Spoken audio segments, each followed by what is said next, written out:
Really good to see so many of you on the call tonight. And thanks for all joining. And I want to say thank you particularly to our hosts, Alex and Kate, both from Larger Us.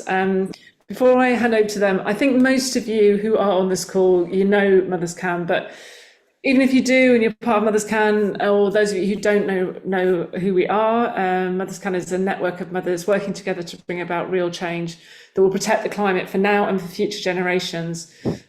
Our organisation is based on the fundamental truth that as the givers and protectors of the next generation, we hold power, and that's particularly when we work together. Mothers Can aims to build the confidence and skills of mothers across the UK so that we're ready and able to harness our power and take collective action. And we do that in three ways. We provide training, such as our 5-week Anxiety to Action course, which we run twice a year, and many of you I know on this call have participated. We also support mums who are ready to start and run their own group of climate concerned mums in their local community. And we also facilitate the Mothers Can network. We bring together all the mums across the UK who are taking collective action, and we help them form a network of support. I think what's crucial about to tell you about us, and maybe different from other networks, we don't ever tell you what to do. Instead, we provide training and support and facilitation so that you're better able to take the action and make the right change for your community. As many of you know on this call, in the previous cohorts of Anxiety to Action,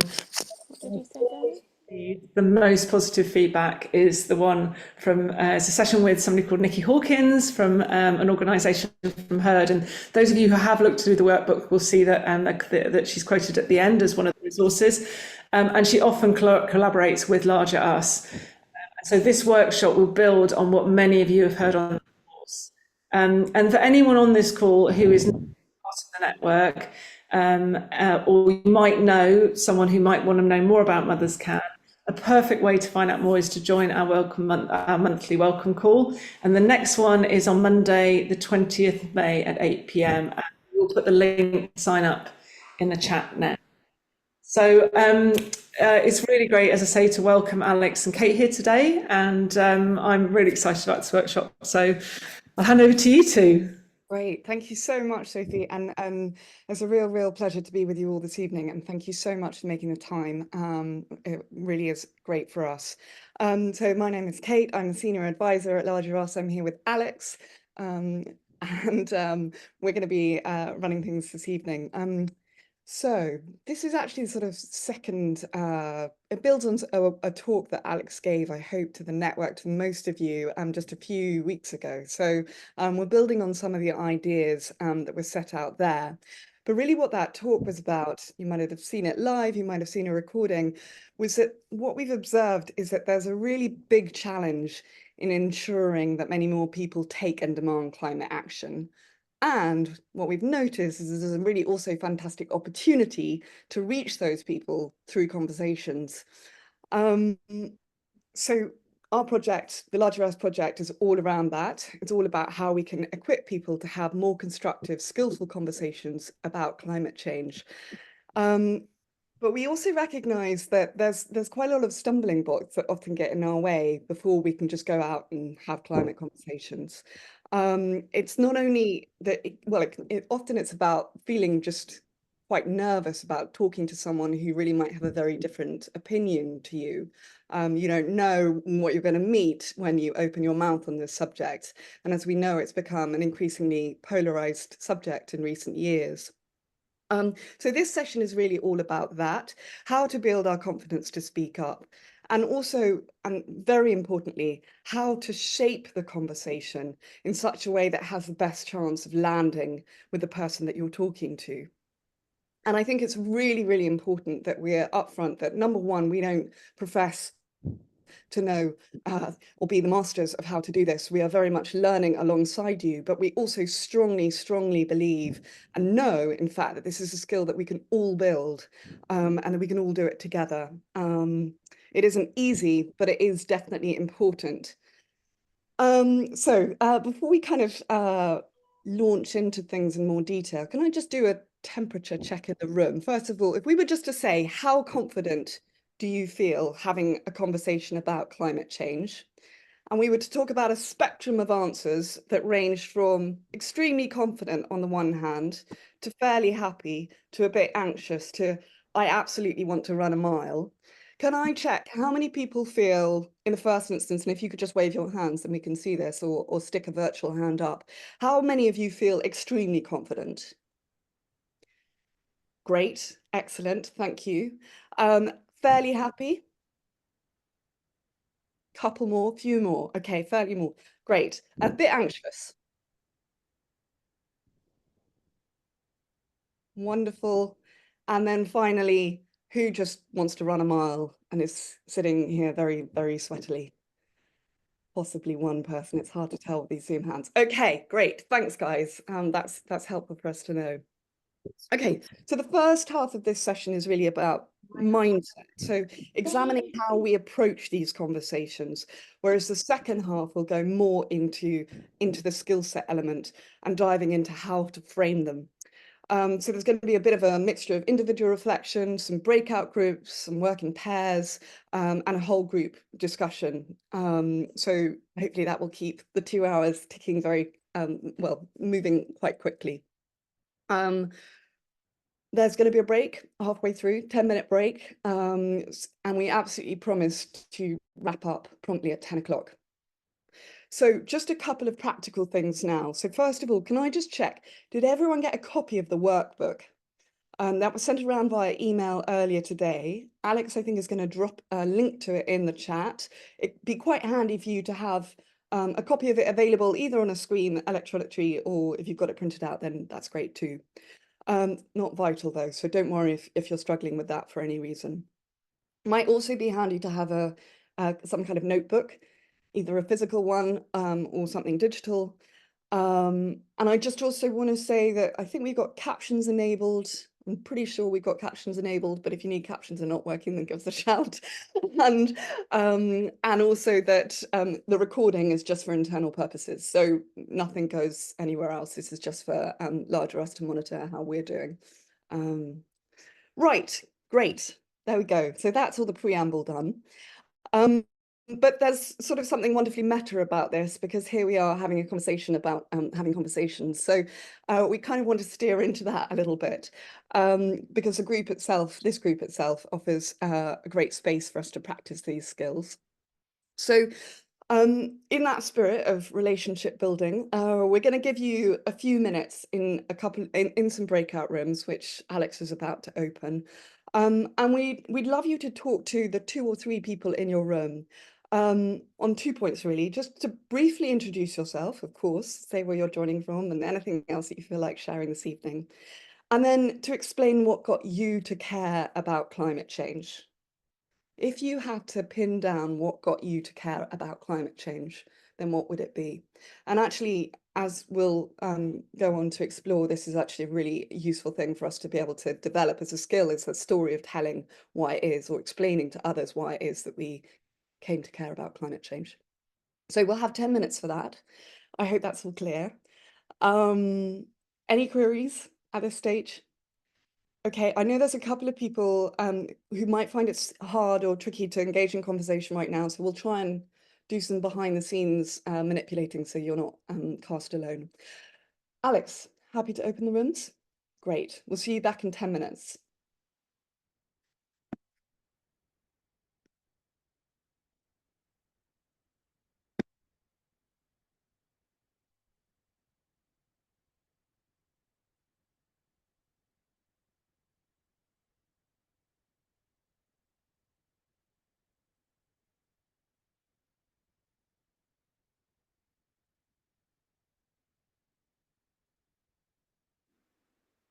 Did you want me to stay in the room, or I don't mind staying here, or I can go into a room, whatever is easiest. I think it'd be great if you joined. I think it'd be great if you joined a room, Sophie. Let me just admit Fiona Diggle. There's one more, then Fiona will need to go in. If you leave me in here for a second, I'll explain to Fiona what's going on. And then if you put us both into the room, that might then, okay? See if she. Hi, Fiona. Fiona, can you hear me? Yeah. Hi. Sorry. No, don't worry. Hello. No, Alex and Kate have just done a bit of introduction about the session. Have you got the workbook, which was emailed last night, just in case you need it? If not, I'm gonna pop a link in the chat now, and that's the workbook for here, which is for oh, I've got another one just come in, so I'll do the same thing. Just if you hold on 2 seconds, I'm going to do that again. I'll just copy the link, and then actually you could put three of us in the same group, Alex, I guess, in a thing. Hi, Tina. Hi, I'm just with. Right. Everyone's just gone into breakout rooms. Alex and Kate, who are from Larger Us, have just done an introduction to the session tonight. So just giving us a bit of an overview and a bit of a check-in question about about how comfortable we feel about talking about climate. I've just put in the chat the workbook for tonight. Just that gives you kind of the prompts for the say. Have you got that came out to yesterday as well? We're just going to be put into a breakout room now, and I think we put three of us. Does that work for you, Alex? We put three of us together. Sophie, I don't think we can put you in a breakout room because we're on your Zoom. Sorry about that. But I can, Fiona and Tina, I can put you in room 5, which currently only has 2 people in it. So their names are Jemima and someone called Kay, just letter K. Okay, so sorry I'm late, everybody. It's totally fine. Thanks for joining. See you shortly. Oh, well, sorry. How is my internet? It was a bit choppy listening to you both at points there. It seems to be okay. Yeah. We switched broadband provider, thinking it was going to be amazing. It has not been amazing. It's always difficult. So I'm actually in a flat around the corner because my internet's down, and foxes in our garden, I think, have chewed through the cables. Oh, God. Goodness. The cables go over a roof, and so we've got no internet, which is a bit of a nightmare. Listen, if you need help, like particularly in like the breakout room, like setting up breakout rooms, do you think, oh my God, it's going a bit choppy, I can't do that? Just message me. Sure. Don't worry, it's a polished routine. Thank you. Fine, okay. But if I drop off the call, that may all change. Drop on the call, and Kate, you need help. Just particularly, I can do that. I can cope with breakout rooms and stuff like that. Yeah, no, that's okay. We'll keep the same breakout rooms for the next exercise, and then after the break, we mix them up again. So, we should be all right. Sorry, that was a bit. Once I'm into the talk, if my internet goes choppy, just yell, just keep talking, because it's actually sort of, you sometimes don't notice for a little while, particularly when most of the screen is taken up with the slides. So just, interject forcefully to shut me up, and I'll get off and reconnect. Yeah, okay, I will do. Great. Okay, I got a timer going. So in 5 minutes, we'll close the rooms, which gives people a minute to exit. So cool. Great. Sorry, that was a bit stuttery because I didn't have quite the right script in front of me. You couldn't tell. Normally a much more polished beginning. When it's not polished, I think it's pretty good. I think it's better, actually. It's also interestingly, the Jemima who's in room 5 is the leader of Mums for Lungs. Oh, nice, great. Well, I don't really know her. Well, I do. I've met her once, but I suddenly noticed her name. She hasn't got a surname up this time. And I was like, I'm going to a talk with her, and I think that's funny. I'm sure that was that surname from last night, so I checked, and then she was signed up for this one. So it's good to see her on here, actually. That's great. Really good. Okay, what time do you want me to hit close on the rooms? In 4 minutes. So I'll tell you in 4 minutes. Okay. I've got an alarm and that'll go off. Fine. I wonder if I can release the host, in which case you can put me in a room next time. Let me see if I can do that. Because normally we can assign people. Anyway. It's interesting. Yeah, we've not come across this before because it's always been one of us hosting. Yeah. And it's also funny because Lindsay took over host. But it does remain your room, right? I think that's the key thing. Oh, I see. Yes, yeah, well, I suppose that's true. Yeah, 'cause it's the mother's camera. It's not even my room. It's the mother's can room. Uh-huh.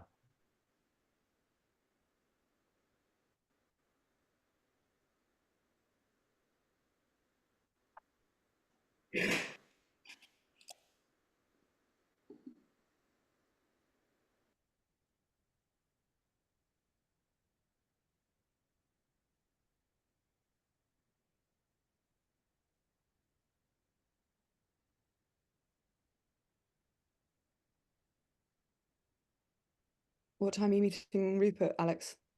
Say that again, Kate. What time are you meeting Rupert? 2.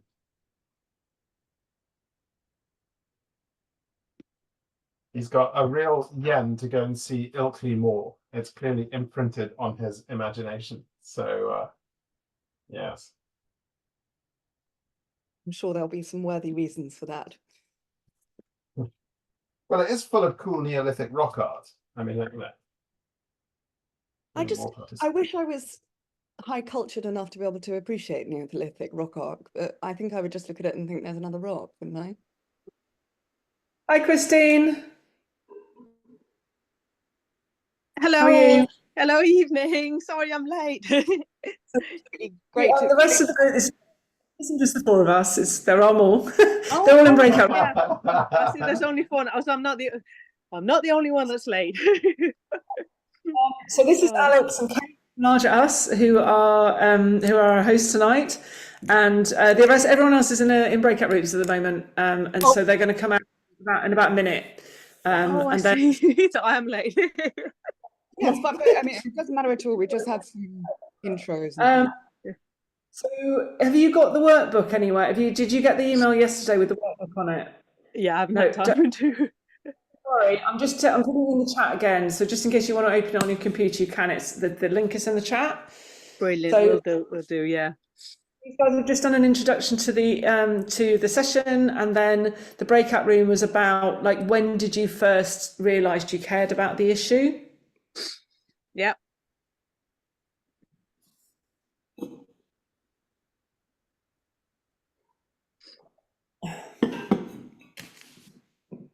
How are you anyway? Yeah. Okay. Bit rushed. Worked a night shift last night, and so on. Then kids and bedtime, and so it's the first time I'm breathing today, I think.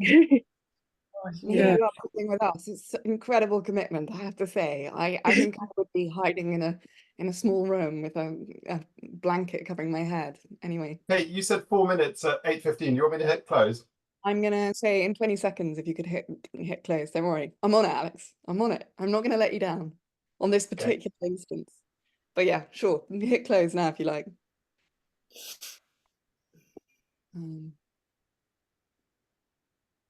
I had a one-to-one, Christine, with Lisa West today, who's singing your praises.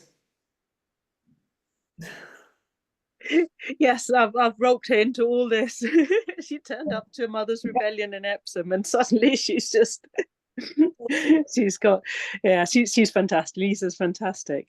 It's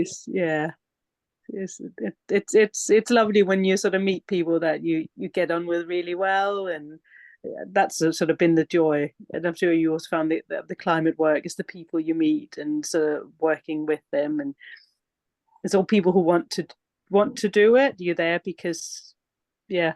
Oh, there she is, Lisa. Just talking about you. Was it bad? No, only good things. I was talking about you earlier as well. Great, here everyone is again. Wonderful, good to see you back, everyone. I hope you had nice conversations, met some nice people. And one thing that might have been obvious from your discussions is that we all come to care about climate change for different reasons and at different times, and very much on our own terms. And this is just so important to remember when it comes to talking to other people about climate change. And we'll be coming back to it again and again later in this session. So that's a sort of subtext of that little exercise, as well as an opportunity just to meet some great other people with similar interests. So We really want you to go away from this workshop with ideas that you can actually apply in your daily lives. And so with that in mind, we've now just got this short reflection exercise so that you can kind of bring to mind the kind of conversations where you might be able to apply these skills. And then you'll have them in the back of your head as we're going through the rest of everything else and thinking, maybe this is where I can use this. So yes, Alex, thank you for sharing this. We can see the whole of your slide rather than the screen share. It really matters, but there we go. 1 second. How's that? There we go. Perfect. Thank you. So this is the exercise. Think of 3 opportunities with people outside your immediate household that you might have the conversation. Sorry, there seemed to be a glitch on the slides, but essentially we're thinking of 3 conversational opportunities you have outside your immediate household. And these are conversations that aren't necessarily about climate. They're not normally about climate, maybe. They're just occasions and places where you have conversations. So they might be especially times when you go beyond just an initial exchange of courtesies. So it's where you get to sort of talk about a bit more about what's happening in your lives or in your neighborhood or what you're thinking about something. And we do encourage you to think about face-to-face encounters rather than social media or online. So I think we've got some examples on the next slide. So obviously work might be relevant for some of us, kind of water cooler chat, volunteering, hobbies or pastimes like, book groups, fitness clubs, pub quizzes, places of worship, community gatherings, or people that you just meet regularly, for example, on the dog walk or in the shops, at the school gate, big one, or bus stop. So can you please think of 3 opportunities as much as you can? I, for example, so I'm a bad Buddhist, but I try to be a Buddhist, so I go along to my local centre on a weekly basis, and that's where I quite often have conversations with an array of different people. So I'll just give you a minute for that now.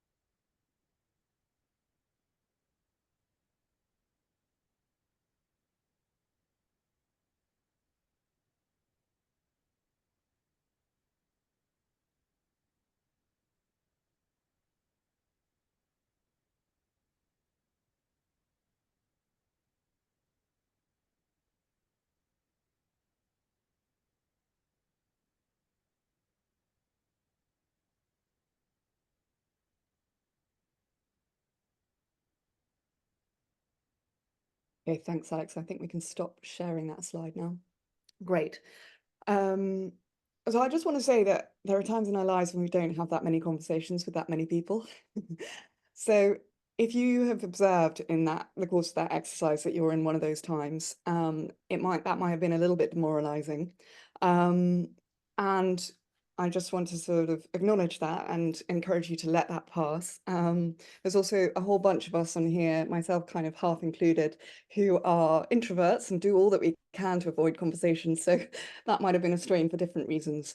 But can I just check if you could sort of nod your head vigorously or wave your hand just to indicate you've got some kind of conversational settings in mind for the purposes of this? Great. Okay, good. It looks like we're all on board. So, and if you haven't got, and if nothing was immediately obvious, then just a plausible scenario will just be helpful in terms of being able to bring these ideas to life for you. So with that, I'm going to pass over to Alex with the big caveat, which is making me really sweaty right now, which is that Alex has already warned me that his internet is patchy and therefore might go down. So we'll just be collectively patient. And if I suddenly have to give the talk, then you'll just have to bear with me. But hopefully over to Alex. We love the frisson of danger when we do this. Great. Hi, everyone. Thanks for having us this evening. So the talk that I'm about to do is all about the reasons why we might want to talk about climate change in our conversations in life. But before I launch into the talk, I want to give you just a minute to reflect on your own answers first, just on our own. We're not going to do this in groups, but just take a second or a minute, in fact, to think and maybe jot down reasons why you might want to start conversations with people about climate change. And it can also be especially interesting when you're doing this to think about some of the reasons why maybe you don't bring climate change into conversations. So I'm just going to give us 1 minute before we kick off the talk.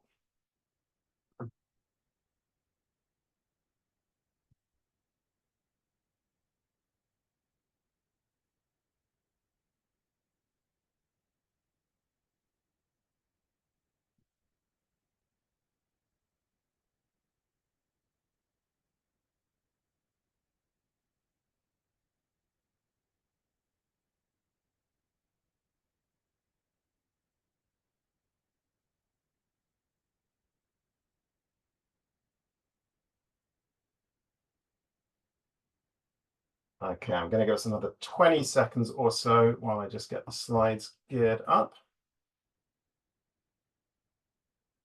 Okay, can you give me a thumbs up if you can see the slides?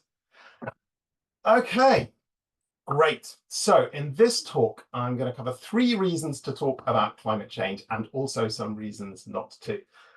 Let me say first thing of all that it is kind of scary initiating conversations about climate change. It's feedback that we get time and again when we run these workshops. And as you might remember from the kind of initial kickoff event, there's lots of reasons why we might be shy to initiate climate change conversations. We might worry that people are going to see us as preachy or self-righteous, that they'll judge us as hypocrites if we don't live environmentally perfect lives, or that we're not expert enough, and so on. But in particular, we may feel anxiety about talking to people who might have different values to ours. This is Adam Grant, the psychologist, and we love this quote of his where he observes that the average person would actually rather talk to a stranger who shares their political views than to a friend who doesn't. That's how much anxiety we feel about talking over political divides. But just to alleviate some of that anxiety and fear sort of right at the beginning, it's worth saying that it's not all on you. And in particular, in each conversation, it's helpful to let go of the idea that we are personally responsible for making sure that whoever we're talking to has some kind of Damascene conversion and emerges from the conversation a fully paid up member of Just Stop Oil. That's clearly an unrealistic amount of pressure to put ourselves under. And the thing is that if we do put ourselves under that much pressure, it makes it that much more likely that we show up for the conversation in the ways that we know we don't really want to, where, like we start being hectoring and making people feel talked at or maybe even a bit bullied, which of course just means that the barriers go up, the possibility of a real encounter closes down. So we really want to avoid putting ourselves under that pressure because of where it can take the conversation. Instead, our invitation would be to see each climate conversation that you have as a little experiment. Every person we talk to is different. Every conversation is different, as we'll come on to later. There is no set formula or one size fits all. And when we do treat each one as a bit of experiment, it makes it a lot more interesting and fun. We like this quote from Tony Benn as well, the late Labour politician, who observes that the aim of a good conversation is not victory, but progress. It's to kind of keep moving the ball along, so to speak. So those are some reasons not to talk about climate change. But what are some good reasons to talk about climate change? Well, we think these 3 are especially interesting. One is to create space for people to think. Another one is to make people feel heard. And a third one, which really excites us, is to help create a tipping point around the issue. So let me start with that first one, creating space for people to think. We may not always think so, but actually just creating that space where someone has a chance to kind of just wrestle with the issues a bit, maybe figure out for the first time what they really think about climate change, is in itself impactful. Because lots of people have busy lives, lots of different demands on their time. And although all of us here today are here because we share a passion for climate change, of course, not everybody does. And just creating that little niche in someone's day where there's a kind of low pressure opportunity to just chew on the issues a bit, discuss it with someone friendly, creates impact, because those kinds of conversation help us to work out our views about subjects. Think of an issue that you don't know that much about and that may not be in your top 10 political issues, but you know someone who really does care about that issue. If it's a conversation that doesn't come with loads of pressure, you'll probably come out with a better sense of what you think and how much you care about that issue. And that's one of the things we can bring to climate conversations. Now, a second reason to talk about climate with people is to make them feel heard. And we love this quote from Amanda Ripley, the author, who observes that humans need to be heard before they will listen. It's a dynamic we're all familiar with from conversations that we have ourselves with family members or friends or whatever, particularly conversations where there's some kind of difference in values or opinions. Feeling seen, feeling heard makes us feel more confident and also more grounded in the conversation, and therefore much more likely to listen. So the more in these conversations, excuse me, that we can be asking people about what they think, about what they've heard and so forth, rather than telling them what to think, the better ground that we're on. And what that means is not just asking questions, but of course also showing genuine interest in what people then say back to us. These are curious conversations when they're at their best. And it's worth saying that this isn't always something that the climate movement is great at. Sometimes we're so fired up by the urgency and the justice of our cause that we can kind of go into megaphone mode without really meaning to. But that again is closing down the possibility of a real encounter. The more that we're asking questions and staying curious, the better the situation for the conversation. And we think really the gold standard for a great conversation is one where both sides come out a little bit changed by the encounter. And I don't mean by that you come out of a conversation thinking, oh, maybe climate change isn't such a big deal after all. It's more like a conversation where each person has learned something about the other side, or maybe changed their preconceptions or got a better understanding of how the other person got to the opinions that they hold. So those kind of genuine encounters where both people are a bit changed are just a great thing to bear in mind and aim for.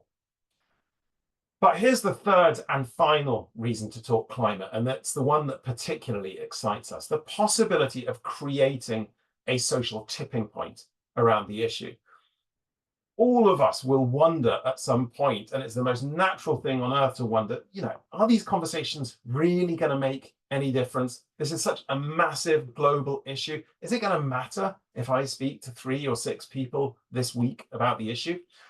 Well, the reason why we think it does matter is because of the thing that sociologists call social contagion. And it's all about how everything from social media memes to kind of values and attitudes can ripple through social networks as if it was an infectious disease. That's why we call it virality, after all. Think of when you have an infectious laughter dynamic happening in a room. You've definitely experienced this. Somebody starts to giggle, maybe especially in a situation where you're not supposed to be giggling. And before you know it, half the people in the room are kind of cracking up and trying in vain to suppress their laughter. A lot of fun when that happens. Great example of social contagion. Another example is how yawning can be catching. If you see someone yawn, even on TV, it's more likely to make you start yawning. And again, before you know it, everyone in the room is doing it. Both examples of social contagion. But where this gets really interesting is when it's happening in the context of values. Now, I remember when I was a kid, I was born in 75, and certainly in the kind of early to mid 1980s, it was regarded as totally acceptable to kind of get hammered at the pub or at a party and then drive home. My mother-in-law is a doctor, and she has these horrendous stories about surgeons who would think nothing of sinking a couple of pints at lunchtime before returning to the operating theatre for that afternoon's procedures.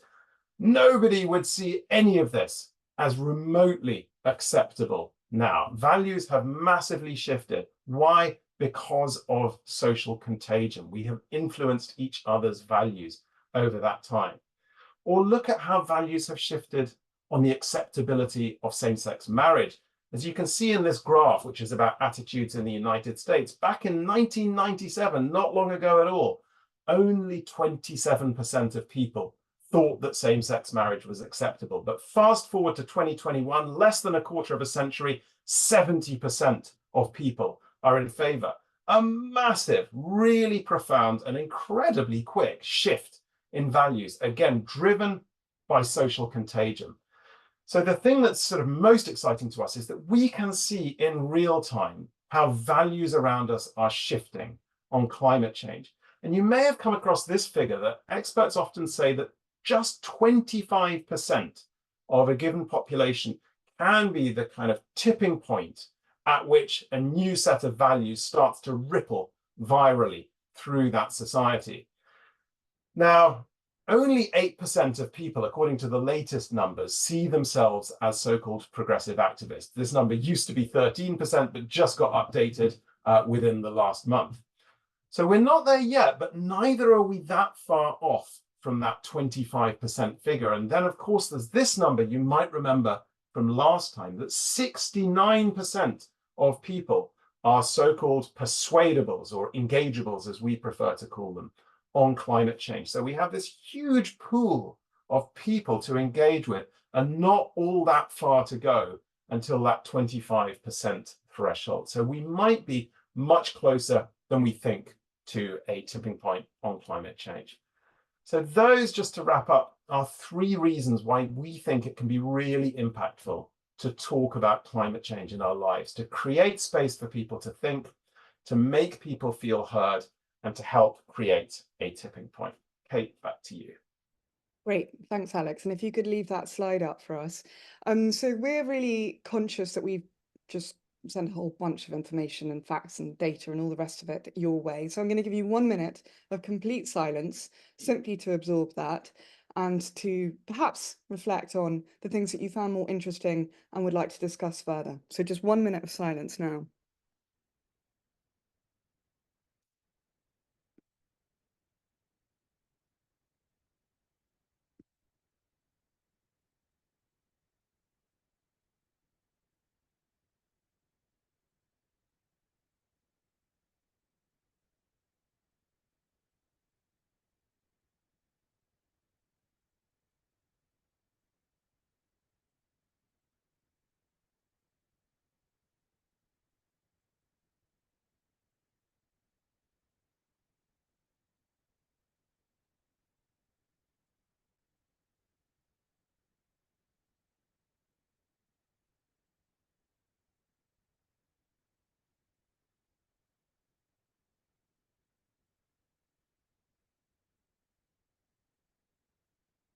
Okay, thanks, Alex. So we can take that slide down now briefly, but we're going to put another one up shortly because we really want to hear from you and to talk about all these things together as a group. But before we do so, we would like to invite you once again to join again the same breakout rooms that we had before to discuss what you've heard.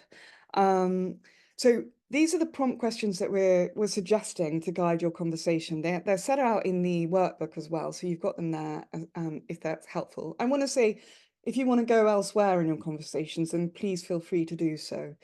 But what we're suggesting, number 1, do any of these reasons to talk about climate resonate with you? And if so, which ones and why? And if not, what would you like to achieve through your conversations? And finally, what might prevent you from talking about climate change, and how might you overcome those barriers? I think we'll just have 10 minutes for this because we're running a little bit behind. So we'll open those rooms. But can I just check, has anyone got any queries? Alex, maybe can we take the slide down and just see everyone's faces? Yeah, great. Is everyone happy with that? Happy to, okay, great, wonderful. So we're going to open the rooms now. We'll give you a 2-minute warning, and then when the rooms close, you'll have a minute to exit.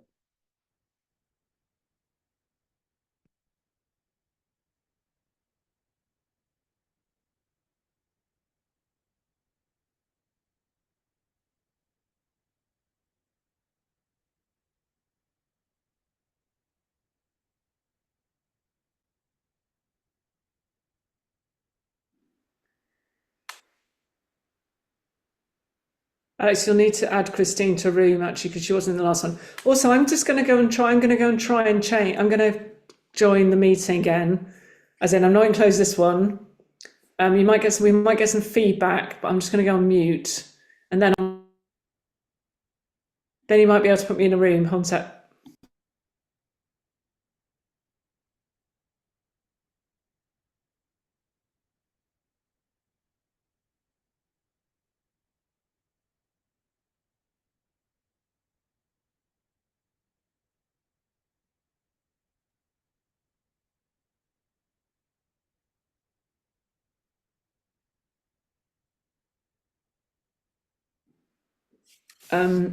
No. I can't join again. Annoying, isn't it? Yeah. I'll have to join. I'll come to the TCC meeting when you do that workshop. Then I'll be on their system instead. You could, have you got another device in the house you could join as a different person, as a participant?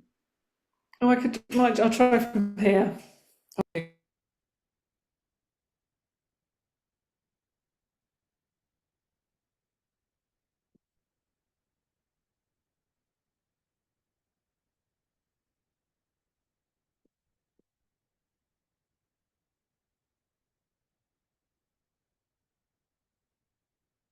Great, so we might be able to move you in.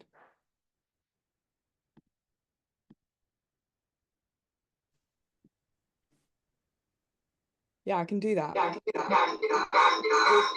that's the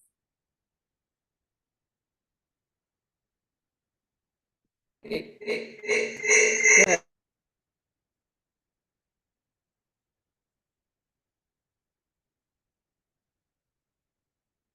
Bit.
Oh, shit.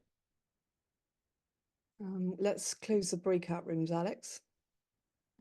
Yeah.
Great. Welcome back, everyone. Good to see you all again. So we've got some time now, about a good sort of 10 minutes or so, just until 9 o'clock, just for an open discussion at this stage about what came up, what's interesting you about the conversation so far. I really want to say as well, the arguments will be strengthened by challenge. So if there's stuff that you want to challenge, please be vocal about it, because it's really helpful for, I think, all of us to hear that. But if you could just perhaps wave your hand, either physically or using the hands up function. Great, thank you so much, Vanessa. And then we'll come to you, Karen, if that's okay. So Vanessa, kick us off. So one of the things that we flagged up in our group was that after starting a conversation, one of the very first things that comes back to you is, yes, but if China doesn't do anything, then what's the point of us doing anything? So I'd love some sort of breakdown of that to just ease that sort of, saying, well, we've got to start somewhere, haven't we? Or I don't know, just something that can move a conversation on beyond how tiny a part of the planet we are. Yeah, it's a really valid point. What do you do at the moment? Have you just found anything that works for now? No. What have others in this room done? Has anyone found a good response to that? Yes, go ahead, Valerie. It's when I did door knocking with Greenpeace, we had one of those persons who said that.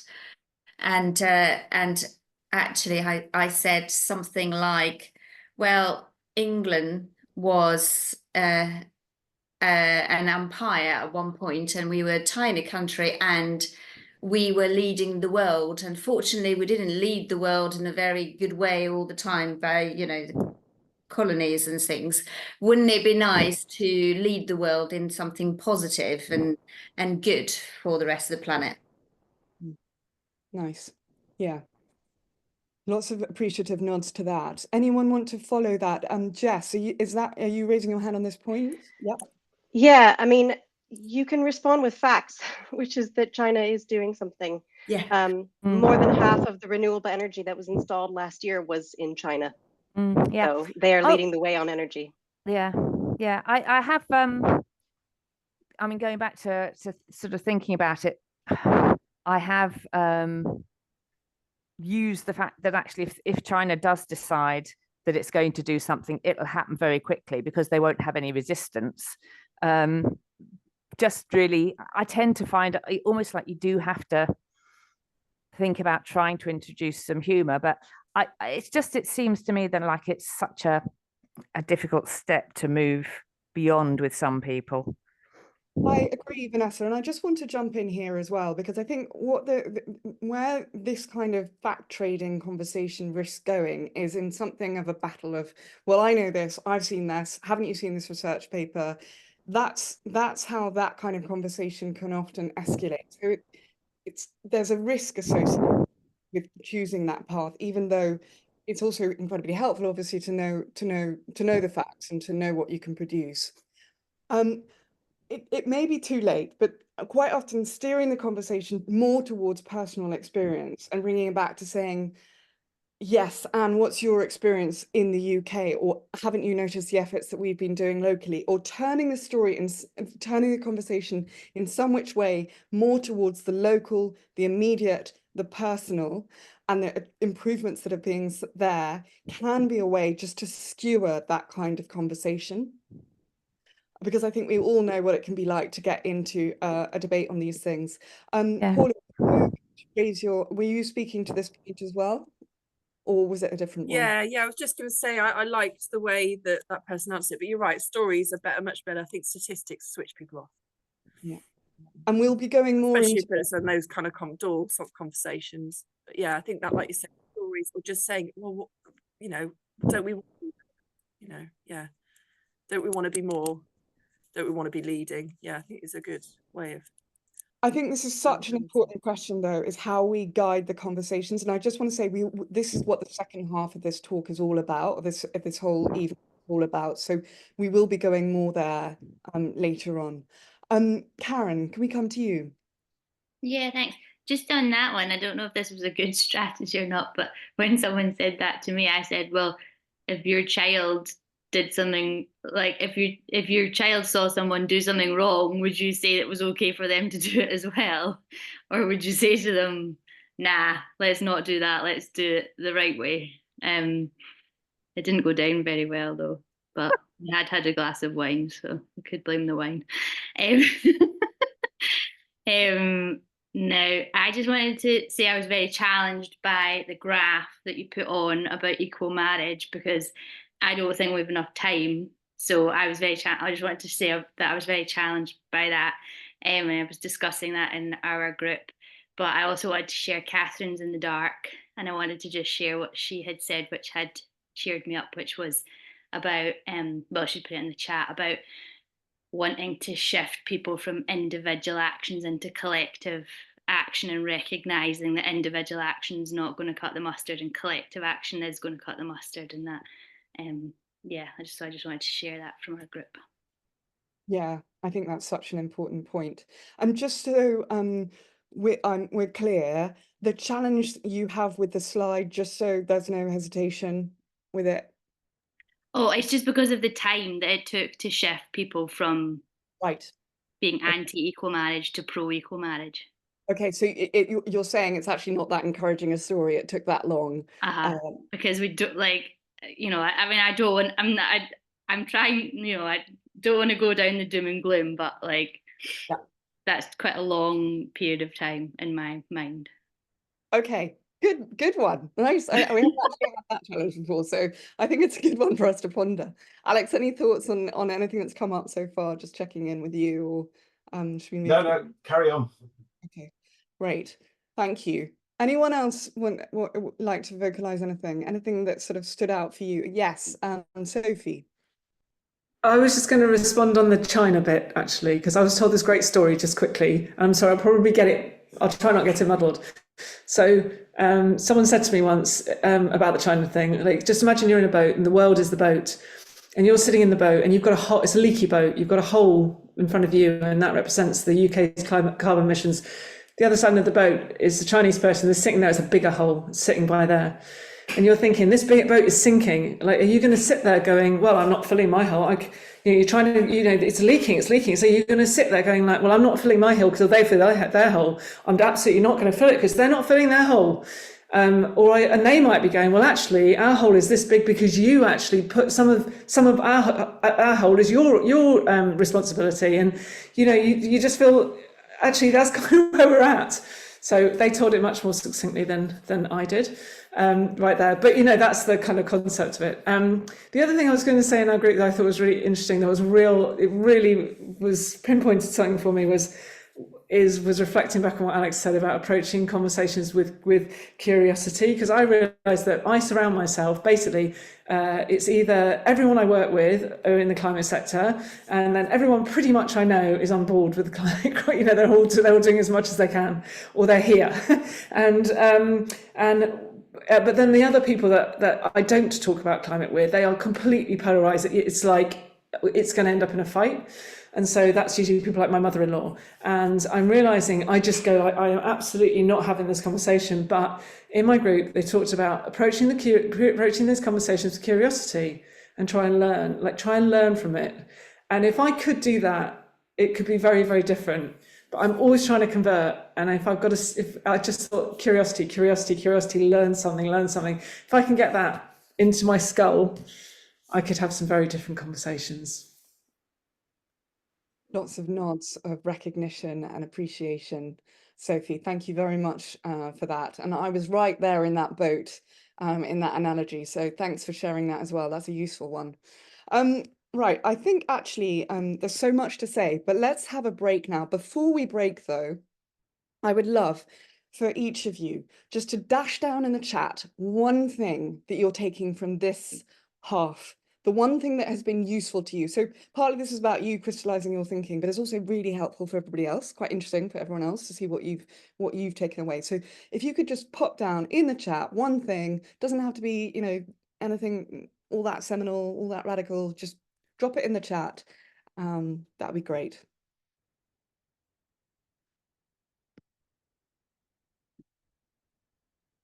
Taking the pressure off the conversations, curiosity, 25% for a tipping point. Great, there's so much spilling in here. Making sure that other people feel heard. We all do the best we can. Nice. Okay. Thank you so much, everyone. This is really rich. So once you've popped your line in the chat, please feel free, go off and have a break, and we'll see you back here at 10 past, hopefully with a cup of tea or something equivalent for the next stage.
Okay, everyone, we're going to be restarting in 1 minute.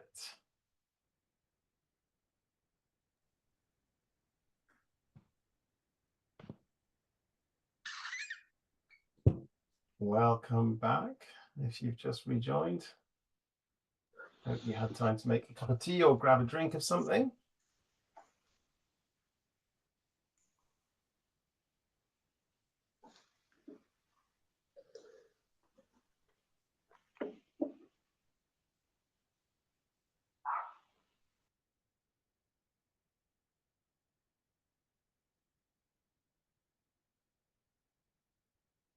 Okay, welcome back, everyone. We're going to jump straight into the second talk, and actually we're going to break this second talk into 2 bits. But if the first half of tonight was all about reasons to talk climate and some of the reasons why we don't, this is the real nub of the issue: how to craft a skillful climate conversation.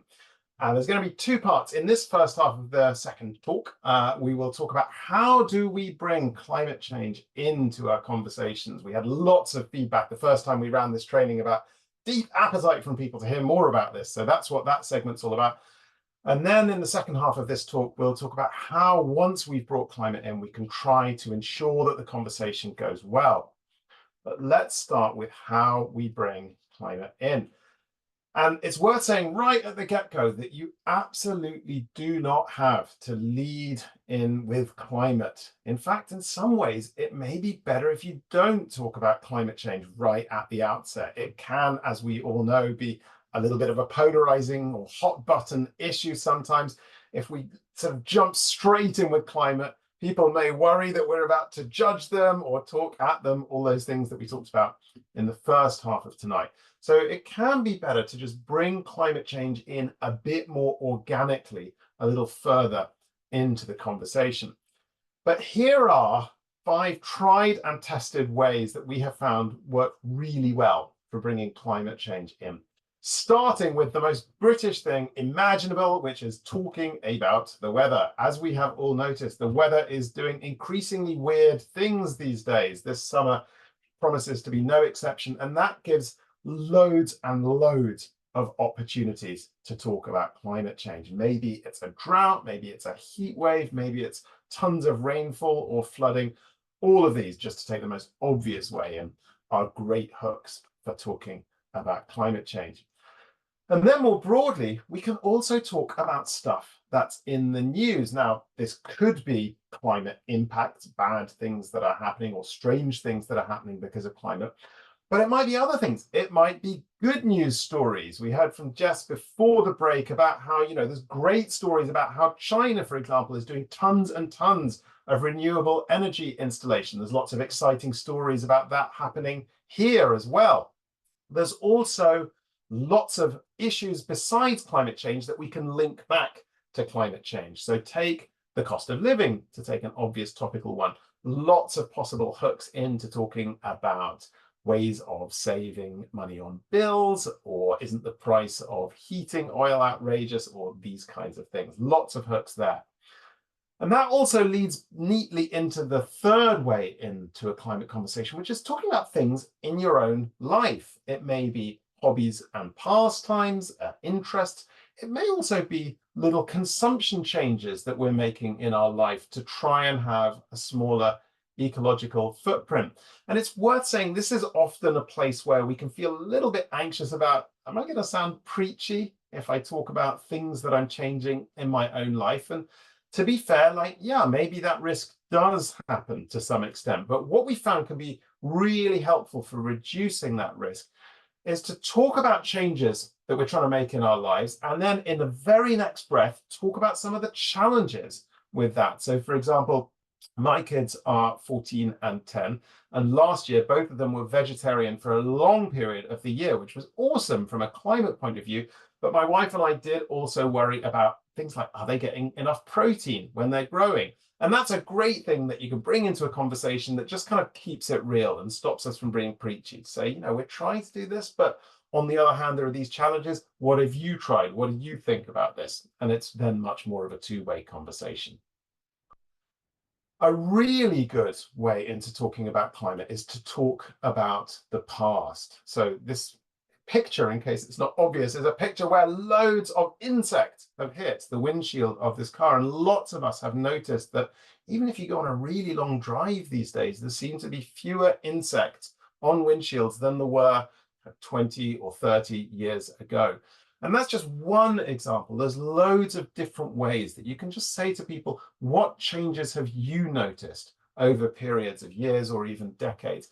Everybody likes being nostalgic, likes talking about their memories, and often, again, in the vein of making people feel heard, just asking that question and creating space for them to think can be a really good way to get them to realize, actually, they've noticed more changes than perhaps they've kind of mentally remarked on.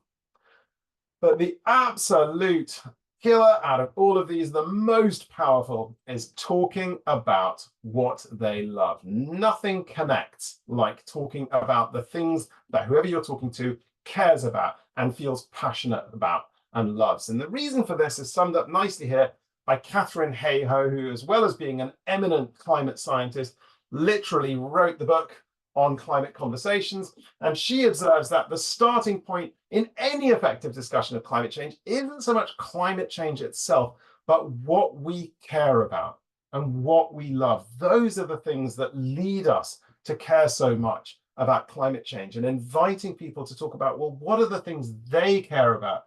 And then allowing us to help them link that back to climate change can be a great way into a conversation. So those are 5 conversation openers or pivots if you want to bring climate in slightly later in the conversation. Talk about the weather, talk about the news, talk about your life, talk about the past, but above all, talk about what they love. Kate, over to you. Oh, you're on mute, Kate. Yeah, of course I am. Just a very brief interlude then, before Alex speaks again, because we just want to keep coming back to how you might use these ideas in your real life, in the real world. So I just want you to cast your mind back to the conversation opportunities that you thought about at the beginning of the workshop, and just taking each one in turn. Can you imagine using any of these 5 conversational pivots in those contexts? And can you imagine which one would be most effective? Or is there another way into the topic that you think would work better? I'm just going to give you a minute now just to have a think about that.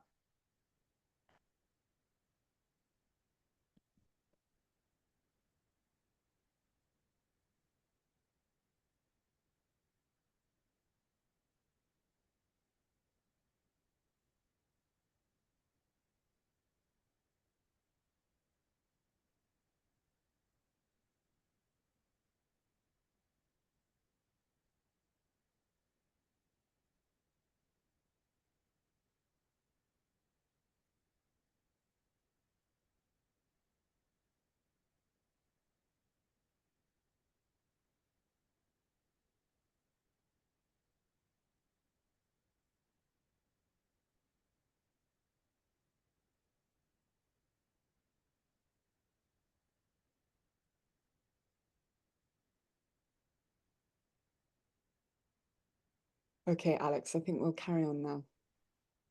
Thank you, Kate. Okay, so let's move into the second portion of the talk. And once we have done that pivot, used the opener, got climate change into the conversation, what happens then? And how can we make sure the conversation goes well, if at all possible, given the understandable anxieties we often have about this? Well, the first thing to say is there is no set journey. There's no kind of standard formula, no one-size-fits-all approach here. Every conversation is different because every person is different, which is why, as we touched on earlier, it makes sense to treat each one as an experiment. But with that said, we do think these 5 principles can help to make it an engaging conversation that sort of hits that target of both sides learning a bit about each other. So starting with and leading right on from where we just were, keeping it about them. The more we are finding out about the person that we're talking to, not in a sort of, weird strategic way, but just in a friendly, curious, interested way, the more we have opportunities to find those links to the things that the person we're talking to cares about. So it might be family members and caring responsibilities. It might be that they're really into the outdoors. Maybe they've just been on holiday and noticed climate impacts where they were. Maybe it's about the place where they live. This is oddly where I live in North Yorkshire. All of these are ways that you could link over to climate change, but just finding out about people and just showing that friendly curiosity gives you lots and lots of ways in. Espen Stoknes, who is a Norwegian politician, says that the thing about political solutions is that they work so much better when people want it or like it or love it, rather than when they implement it out of duty or guilt or rules or just the fear of punishment. And that's a great thing for us to bear in mind. The second principle we'd love to invite you to think about is just maybe keeping it pretty local, as Kate touched on earlier. Not so very long ago, it used to be that when we wanted to talk about climate change, we were talking about what could happen 30 or 40 years in the future. We were talking about kind of global impacts, how there could be kind of sea level rise on the other side of the world, etc.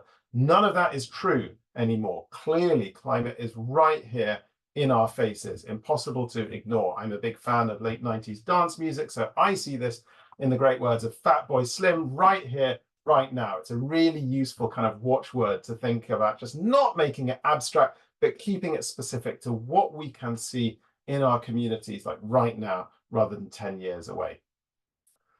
A third handy principle to keep in mind is just keeping it human. And there's a couple of different aspects to this. The first one, and we touched on this in the discussion just before the break, is that as humans, we think in terms of stories, not facts. And this is a lesson that the climate movement learned kind of a bit slowly. I remember kind of 10 years ago, where often the attitude in the climate movement was, well, the science is on our side, so that's the end of the argument. And we sort of felt that we could persuade people if we had enough pie charts. And of course, that's not how things work in the real world. So the more that we can be bringing stories to the party, the better. And they don't have to be huge, grand stories about kind of planetary breakthroughs or whatever. They can just be little anecdotes from our own lives, things that happen to us or experiences we've had. But these are the things that bring stuff alive, way more than kind of facts and data and loads of evidence and so on. And another aspect of that is just really making a point of avoiding that jargon, all the acronyms, the GHGs and CO2E and UNFCCC and all the rest of it, the kind of alphabet soup of climate change. The more that we can just talk in normal layperson's terms, the better. And one other thing in terms of keeping it human is just remembering that it takes time. We like to think that conversations are a bit more like roast dinners than microwave meals. They kind of take time to kind of enjoy and discover. And you don't have to do it all in one conversation even. It might be a whole sequence of conversations with someone. But, you know, building up trust and rapport takes time, and we should be totally fine with doing that. Again, release the pressure of feeling you have to do it all in one single encounter. A fourth one that we've touched on a bit before tonight is keeping it curious. We talked about how the climate movement isn't always great at remembering to put down the megaphone and listen, but when we do that listening, it can be really transformative. You might remember this guy from the first event. This is Dave Fleischer, friend of ours, LGBTQ activist in California, who invented deep canvassing. If you remember, his whole thing is that he and his team go and ring on doorbells in very conservative areas and have conversations that are based on showing respect, lots of active listening, and above all, the secret weapon, asking open-ended questions. And what we're talking about here is questions where the answer isn't yes or no, but it's questions that invite people forth from themselves, invite them to kind of share what they think, how they got there, who they are, their experiences that have led them to this. So some examples in the climate context. That's interesting. What led you to think that? Everybody likes being asked that kind of thing if it's asked in a friendly way. What have you heard about whatever the local issue or kind of particular aspect of climate change that you're talking about might be? How does it make you feel? Connecting to emotions is great. What would you like to happen in the future? That's a great one because it equips people with some agency and some kind of imagination about starting to come up with and describe the future that they think we should be aiming for. And of course, the absolute, trump card of all of them, that's interesting. Can you say more? Who wouldn't want to be asked that? So those are some examples of open-ended questions, and they can be so effective at creating that genuine sense of encounter.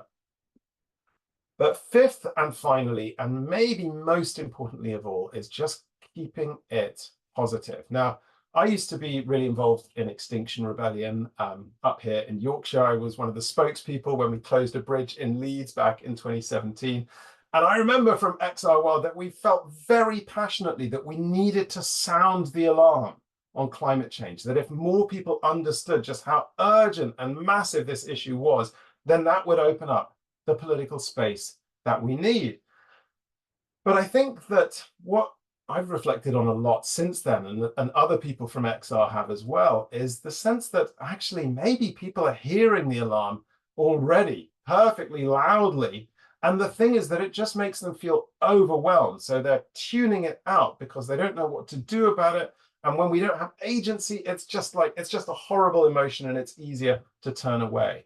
In psychological terms, that sense of overwhelm takes us into what's called the fight, flight, freeze state, which you'll have heard of. And it's sort of great at keeping us safe from physical danger, but it's terrible for helping us to navigate big social or political issues. It locks us into our in-groups. We become much less good at telling the difference between what's real and what's illusory or hypothetical. It is a bad place for us to be as citizens. In a related sense, taking people on guilt trips, that kind of finger wagging thing, also a really important one to avoid, because as you well know, if you're a parent, putting kids on the naughty step and making them feel guilty and shamed is a fast track to them tuning us out. It's much better if we can kind of enlist people as kind of, again, showing respect, asking questions. I find this works much better with my kids than just giving them massive guilt trips.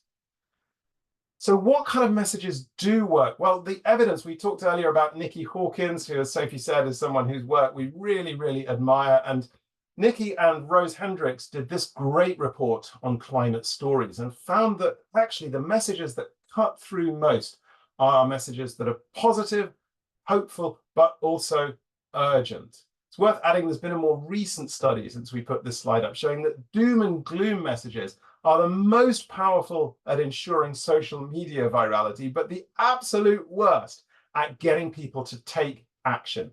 On the other hand, if we do want people to take action, positive, hopeful, urgent is our friend, just like Nikki and Rose say. So what we're really trying to do most of all through these climate conversations is build a sense of possibility with people, a sense that this is not this overwhelming monster of an issue, that it can be done. It's urgent, but we can do it. And in fact, there are really interesting pieces of evidence to show that that is true. I love this story. This is from The Guardian last year, found that global emissions from the power sector may well have peaked last year. More recently, there's a big report that's come out for the Energy and Climate Intelligence Unit, finding that total global emissions, not just from the power sector, but from everything else as well, like transport and energy intensive sectors, those may peak this year. Here in the UK, our emissions last year were at their lowest level since 1879. So it's back in the Industrial Revolution. There are really, really good news stories out there. And the more that we're sharing those with people and creating that sense that we can do this, the better. But not just the sense that it can be done, it's that we can do it. Because just leaving people with a sense, not just like someone else has got this, I can chill out, but actually that all of us need to show up right now, that each one of us is needed to make the breakthroughs that we're all depending on. That is the absolute X factor. And each of our conversations can be so powerful in creating these kinds of impacts. So those are our 5 principles for a great climate conversation. Keep it about them. Keep it local, right here, right now.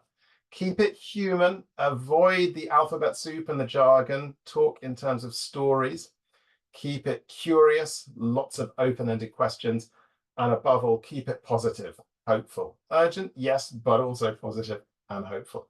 That's it. Kate, back to you. Great. Thanks very much, Alex. So let's come back into the room together. Great. You're still here, 9:30, doing well. We've just given you a lot of content. We're really, really conscious of that. So you might be feeling somewhat sort of as though you've just been hammered with a massive things. Yeah, just sort of as we go into the next exercise, then just check in with yourselves and see what you're feeling like. I'm going to propose something, therefore, and if you find that actually, you know what, you're in a different headspace right now and you want to talk about something with the person that you're talking with, then go there. That's fine. But what we would encourage, if you're feeling like it, is again just some tentative steps to imagining what this looks like in the real world.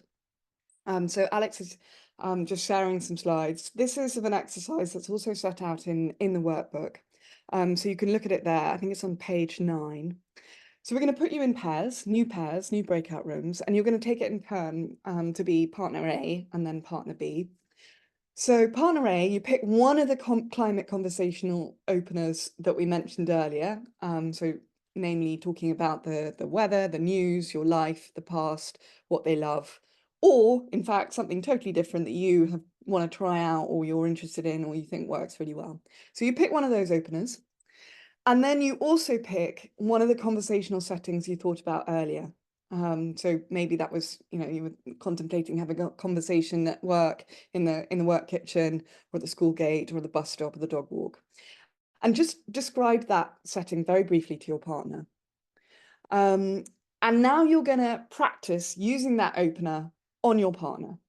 And the partner B, the other person, we just want you to imagine that you're part of the 69% of the UK population who is neither a climate denier nor an activist, and respond to that opener. So just respond. How might you respond if you were in that setting to that conversational opener?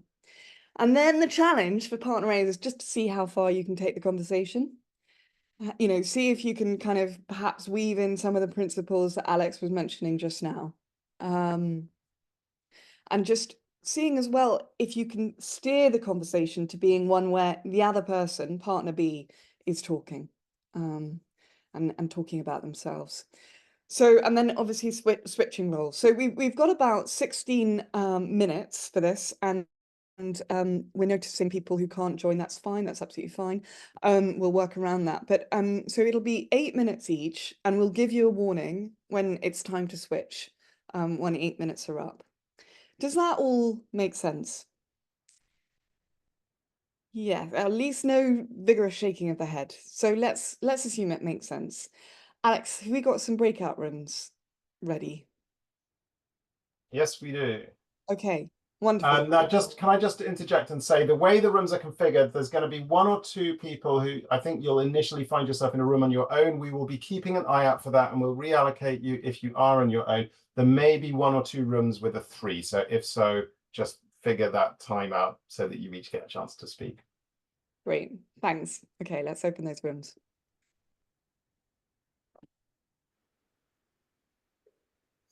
Alex, I can go in a room or not, but I just need to join on my other screen. Great, I can see you in. No, that's Lindsay. Joined yet?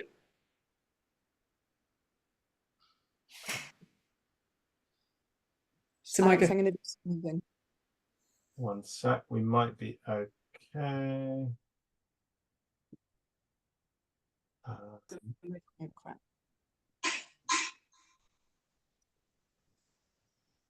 Yeah, I'm going to move you to room 4 if that's okay. We've got 1 person in room 3 by themselves, Alex. Yes, we do. Okay. Thanks.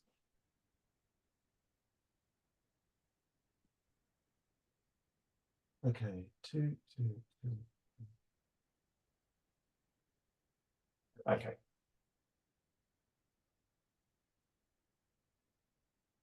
And I've set a timer. Did the internet hold up for that as well? Yeah, absolutely. Perfect.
Great. Welcome back, everyone. Oop.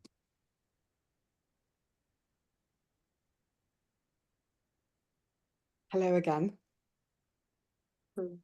It's always so nice when people come back and you see these smiles in the room. And it's so sort of, you know, oh, everyone's still there. You know what it's like when you're sort of just sitting there, twiddling your thumbs behind the scenes, wondering what on earth is happening. Anyway, this is when we get to hear what has been happening. This is open conversation. We've got about just over, well, not that long, a good 7 minutes or something like that for a bit of a chat. So just, was anyone really struck by anything? Was anything easier than you thought, trickier than you thought? Just general reflections on how that exercise went, and indeed the material that Alex covered in this second half. Again, feel free just to physically wave. Thank you, Sarah. Is it Sarah or Sarah? It's Sarah. Hiya. It's like really hard to find the balance, I think, between like directing it enough so that you're listening to people on the topics you want to listen to them on, and not hearing some random story about someone's grandmother or something, but not directing it so much that you're like, you know, controlling the conversation and not listening to them. Not that Karen was telling me about her grandmother, but just, yeah, it didn't like flow towards climate as naturally as I'd hoped for, if that makes sense. Makes total sense. I mean, when you find the art to solving that, I feel that's relevant to every conversation that I have, where sometimes it takes a path I'm less interested in following. Yeah, really interesting point. And do others in the room have responses to that, or how would you reply? Christine, is that on the same point, or is it a different one that you're raising? Seen your hand raise. It wasn't on the same point, it was something else. Okay. But I actually on the same point, I had a thought, and I suppose, does it matter so much if it doesn't go towards climate? That's why I think, because we can't have every conversation about climate, and sometimes you just got to go, okay, there's something else, or this person needs to talk about something else that's important to them. So yeah. That's what I think. I agree with that, Christine, and say that very much. And really, Sarah, again, I suppose maybe it comes back to one of the points Alex was making in one of the talks, which is just, you know, building a relationship with someone is possibly the more important thing to be doing.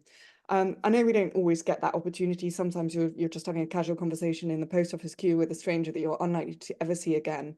But with people who we do see again, you know, more frequently, then I think if that first conversation just sort of goes off on a tangent, that's no bad thing. You being still interested opens the door for more conversations at a later point.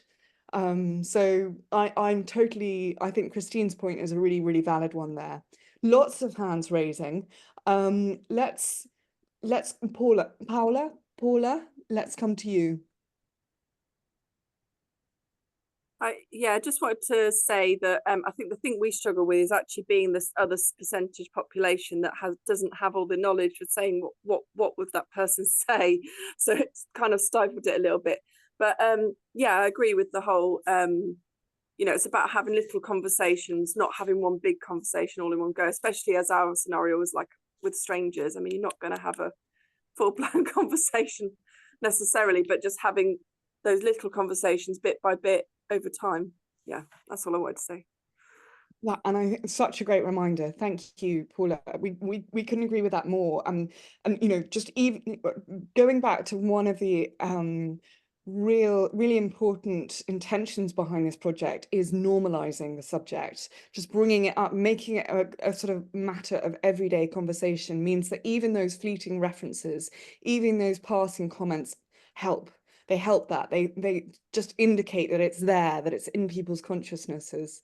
So thank you for that. Polly. Yeah, thank you.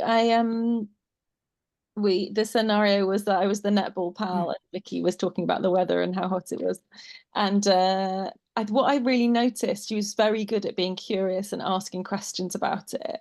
And obviously putting myself in the shoes of somebody who wasn't climate aware or cared about it, I really noticed how it was built. Her being curious and making me think about the questions in my head really started to build up the picture of, oh, okay, what this is actually starting to there's a theme going on here, and I could sort of really see how powerful that could be, even though we weren't directly talking about climate. We were talking about how expensive air conditioners are and how difficult it was to keep our children cool in the heat.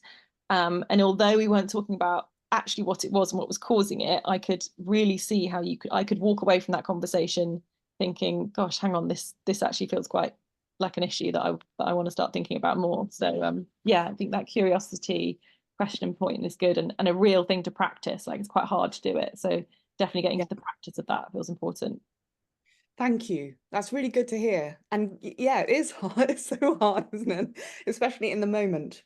But thanks for bringing that up. Okay, great. Vanessa, we're going to have to, sorry, I'm just going to say we're going to run out of time. I can see this. So Lindsay and Christine, you kind of got a half shot before, and then now you want to make the point that you were really here for. Could I ask you both to put your questions or comments in the chat? Because otherwise we're not going to have time, but I really want to see what you have to say, and I'm sure others do. Vanessa, can we ask you to be beautifully succinct? Yes. It was just quickly, because it goes back to what somebody said about having a natural conversation, and Jess threw in something about the health of someone she was meeting at the weekend, and actually it feels really wrong to then direct that in a different direction without asking about somebody's health. So I just sort of feel like that sort of threw me a little bit to start with. So but the natural thing to do when someone mentions that is that you follow on with a health discussion. So that was all. Yeah, and would entirely endorse that. If we were be like, no, we carrying on with your agenda, your secret agenda of wanting to bring climate in. I mean, we've completely undone ourselves. We've become that person that we don't want to be, sort of hammering away at our point. So I would absolutely agree.